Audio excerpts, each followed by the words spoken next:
Hello, and thank you for joining me today on my video of how to make a sourdough starter. I think sometimes people think it's a lot more complicated than it is.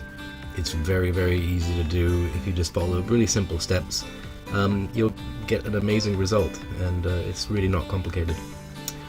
So basically the first thing you need to do is have some flour. Now it's important if you use unbleached flour. That'll help the yeasts start to grow. So essentially what we're doing is we're creating an environment for the natural yeasts in the flour to be able to grow and reproduce. So you've got a colony of bacteria that will continue on.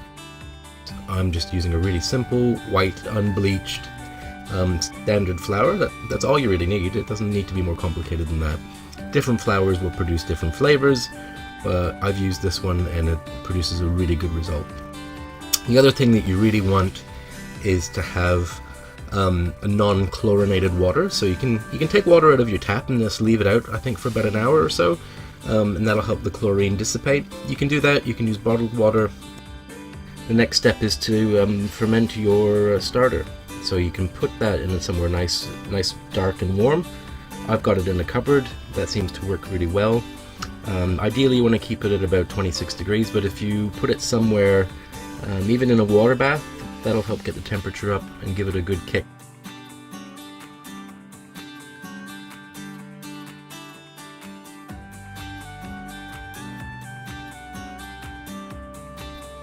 Now on the next day, very simple process. What you want to do is remove half of your starter and throw it away.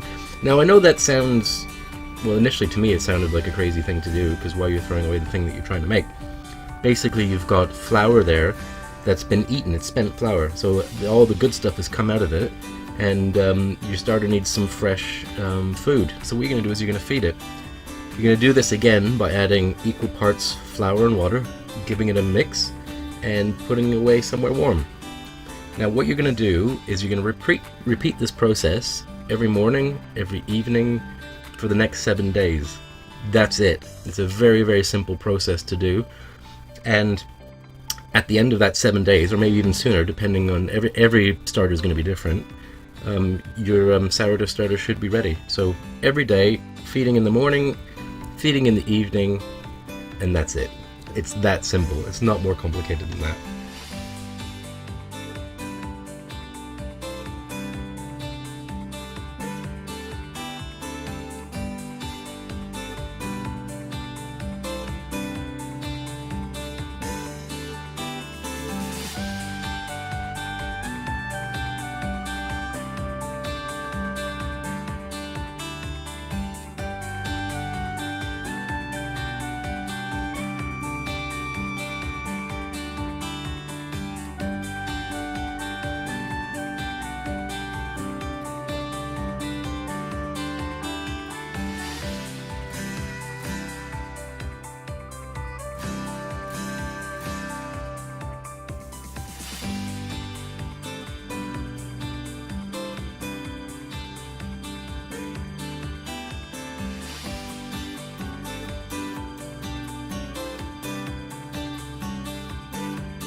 On your last day, just to make sure that your starter is ready, you might reach this stage earlier. What you want to do is take a tablespoon of it and drop it into some water. If it floats, there's enough bacteria in there, there's enough CO2 captured for it to create a good, decent bread, so that's when you know that your starter is ready. After this, you probably want to feed it every other day, keep it in the fridge. They're quite robust and they will survive quite a lot. But if you just keep feeding it a few times a week in the fridge, that'll keep it going, and you can keep it going for years. And it's an amazing, simple process. It's very easy to do, and that's it. I hope you guys join me on my next video, which I'm actually going to make some sourdough baguettes with, and they turned out really delicious. So I'll be editing that in the next few days. I'll speak to you soon.